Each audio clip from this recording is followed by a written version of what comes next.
कुछ नहीं है भाता जब भक्ति है मिल जाता। भगवान जी की भक्ति में कुछ भाता नहीं है, कुछ नहीं पाता, बस भगवान का ही नजर आता है। 24 घंटा बस ध्यान वंदन स्तुति करते रहिए, बस ध्यान आता है। तो सच की परिभाषा क्या क्या, सच क्या है, सच किसे कहते हैं? इस नगर में दूसरी बार श्रीमद् भागवत कथा हो रहा है। सच क्या है, सच किसे कहते हैं आप बताइए? सच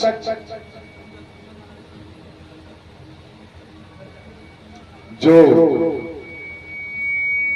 आप हैं तभी हैं, आप जब नहीं थे तभी वो थे, जब आप नहीं रहेंगे तभी वो रहेंगे। श्री लक्ष्मी नारायण भगवान क्या है, वही सच है। आपके जन्म के पहले भी है, जन्म होने के बाद भी है, और मृत्यु के बाद भी अटल है। श्री लक्ष्मी नारायण भगवान। तो सच की परिभाषा यही है। आप पूरे जीवन धन कमाने में, परिवार को संजोग करने में, परिवार को बनाने में, गृहस्थी जीवन बनाने में, मकान बनाने में, ऐशो आराम हर सुख सुविधा को बनाने में, पाने में, अपने जीवन जो है ना, आप 100 साल की आयु जो है, 100 साल की आयु आपने 25 साल 22 साल उम्र आपने पढ़ाई लिखाई में गंवा दी, शिक्षा में चला गया। 20 के बाद आपका ब्याह हुई, विवाह हो गया, विवाह में आप 2-4 साल बदे, फिर से बच्चे हुए, उनका परवरिश करने लगे, फिर से उसके बाद बच्चा बड़ा हुआ, उसका पढ़ाई लिखाई सब कुछ देख रेख करने लगे। उसके बाद घर बच्चे हुए, तो रहेंगे कहाँ पे? परिवार हुआ तो रहे कहाँ पे? मकान की तलाश किए, मकान बनवा लिया, गृहस्थ जीवन हो गया, मकान बन गया। अब क्या होगा? बच्चे का विवाह शादी भी कर लिया जाएगा, विवाह शादी भी हो गया। आपकी उम्र 60 साल गवा दिए, 60 साल की उम्र आपने इस जगह पे गवा दिए। बच्चा आपके पास क्या? आधुनिक युग में 60 साल अगर पार कर दिए तो समझिए कि आपने अपना जीवन पा लिया, जी लिया। कलयुग में 100 साल की आयु है। किसकी आयु है? जो अच्छा कर्म करता है, जो भगवान के प्रति आस्था बना रखता है, उसकी आयु अभी भी 100 साल तक है। अभी देखिए, ये दादी बैठी है, इनकी आयु लगभग 80-85 प्लस में है, यानी कि आगे ही है, क्योंकि आस्था है। आधुनिक युग में 60 साल जीवन जी लिए तो सब जी लिए। 60 साल आपने इस बंधन में, इस मोह में आपने जीवन व्यतीत कर लिया। जब ये शरीर जब अंत समय में जाता है ना, ध्यान से सुनिएगा, जब ये अंत समय में जाता है तब आपकी आंख से आंसू छूटता है। क्या? हमको नहीं जाना है, मौत से भय लगता है, मृत्यु से भय लगता है। क्यों? क्योंकि आपने सत्कर्म किया ही नहीं, कभी ज्ञान लिया ही नहीं, भागवत कथा सुनाई नहीं। इसलिए आपको क्या भय लगता है? जब ये शरीर अंत में जाता है तो आंखों से आंसू छूट जाता है।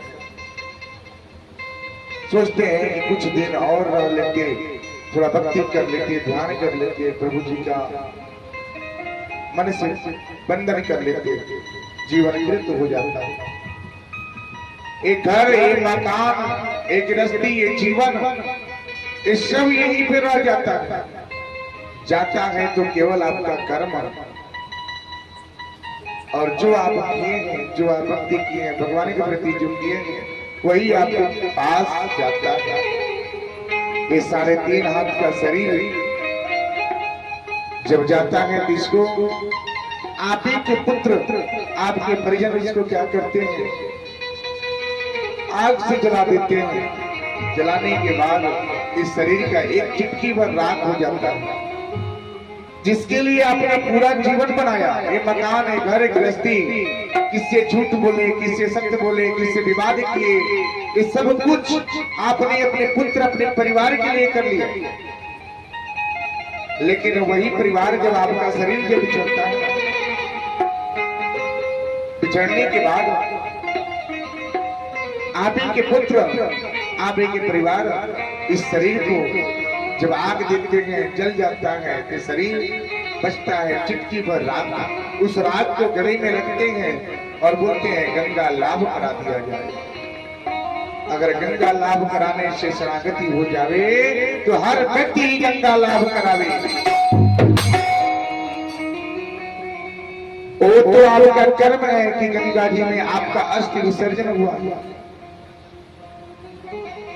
शरणागति होता है तो सिर्फ श्रीमद् भागवत गीता की रसपान करने से।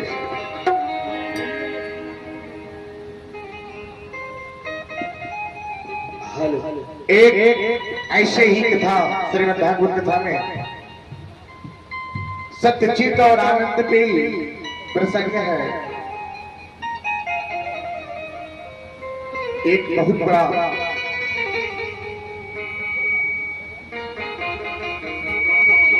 मोह में बधा हुआ एक व्यक्ति था। वो व्यक्ति बहुत ही छल कपट और बेईमानी से उसका परिवार जीवन यापन चलता था। वो दूसरों को ही सताता था, दूसरों को ही लूट पाट करके उसका जीवन व्यतीत चलता था। आज अगर किसी को लूट पाट न करें, अगर आज उसको सताए नहीं, उसे घर की चूल्हा नहीं जलेगा। काफी दिनों तक ये सिला चला। एक दिन की बात है, एक दिन की बात क्या है, वो व्यक्ति ऐसे ही लूटपाट करने के लिए एक जंगल में खड़ा था कि कोई आवे और उसको हम क्या करें, धन को अर्जित करें, लूट लें और परिवार को जीविका चलाएं। ध्यान से सुनिएगा।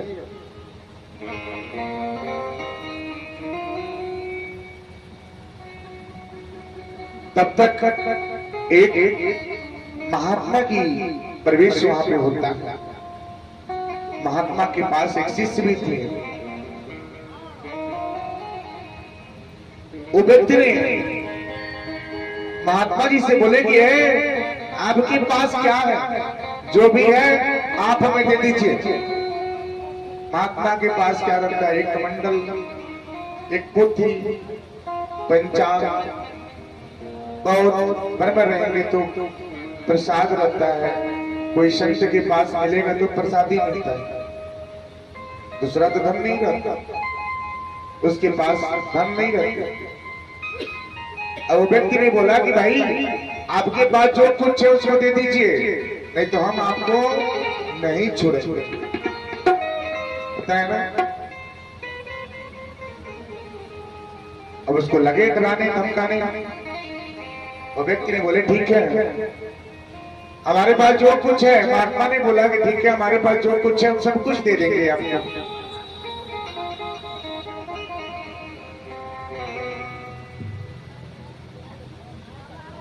सब कुछ दे देंगे, हमारे पास जो कुछ है सब कुछ दे देंगे, लेकिन एक आपको हमसे क्या करना पड़ेगा, वचन देना पड़ेगा।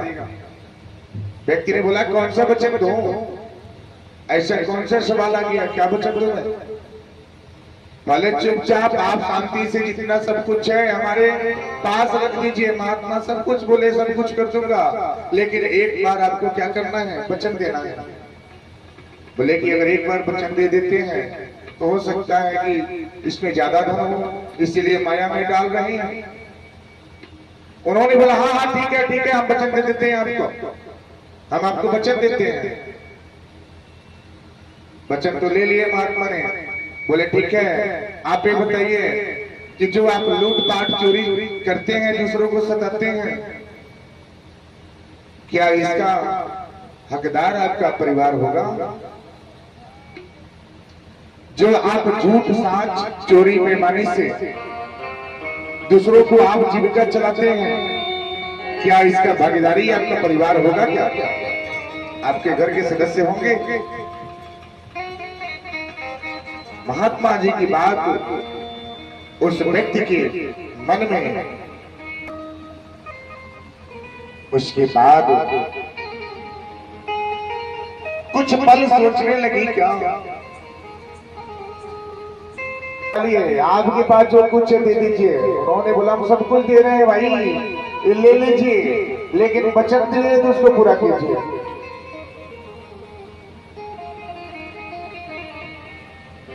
महात्मा जी की बात सुनने के बाद उसने बोला क्या करूं मैं? फिर महात्मा जी बोले कि आपका जो सदस्य है इसका भागीदारी होगा कि नहीं होगा? आप लेके जाते हैं, दूसरों को सताते हैं, दूसरों को लूटपाट चोरी करके दूसरे का, अपने परिवारजनों का पेट पालन करते हैं, पेट भरते हैं।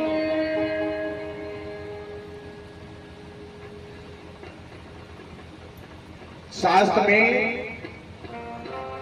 कुछ ऐसी जगह है वहां पे अगर झूठ बोलेंगे तो पाप नहीं लगेगा, पाप नहीं लगता। वहां पे अगर किसी को मौत हो रही है, वहां पे अगर आप उसको बचाने का प्रयास करें, दो शब्द झूठ भी बोलना पड़े, तो आप धर्म के कार्य कर रहे हैं, क्योंकि उसकी प्राण आप बचा रहे हैं।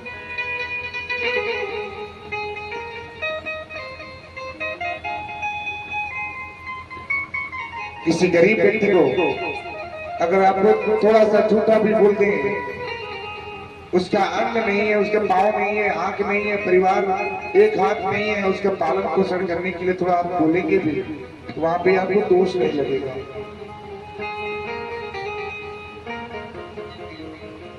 महात्मा ने ऐसे वचन दिए, ये बोले कि ना, महात्मा जी बोले कि जाओ घर वाले से पूछिए क्या इसकी भागीदारी बनेगी क्या?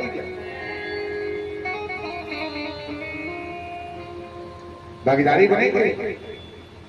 बोले कि ना, बहुत चतुर है, आप हमें भेज संदेशा लेकर हम जावें और आप यहाँ से चल दें। एक काम करते हैं, हम आपको यहाँ पे एक बांध देते हैं, बीच में बांध करके हम जाते हैं। महात्मा बोले ठीक है, कोई बात नहीं, जब विश्वास नहीं जम रहा है तो जाइए। उन्होंने एक वृक्ष में महात्मा जी को बांध दिए। बांधने के बाद ये जब घर पे गए और जा करके इन्होंने पूछा, परिवार वालों ने बोले क्या? उन्होंने पूछा कि जो मैं लूटपाट चोरी बेविचारी करता हूँ, आप लोगों का पालन पोषण करता हूँ, आपका जीविका चलाता हूँ, क्या जो इसमें पाप लगता है इसमें आप भागीदारी होगी? भागीदारी होगी क्या? परिवार वालों ने बोला मैं क्यों, आप कहीं से लाइए, चोरी कीजिए, बेईमानी कीजिए, आप करते हैं, पाप आप करते हैं, तो उसका भागीदारी भी आप ही होंगे, तो हम क्यों हैं? अभी व्यक्ति जो था वो भागे भागे आया और महात्मा के शरण में गिर गए। बोले क्या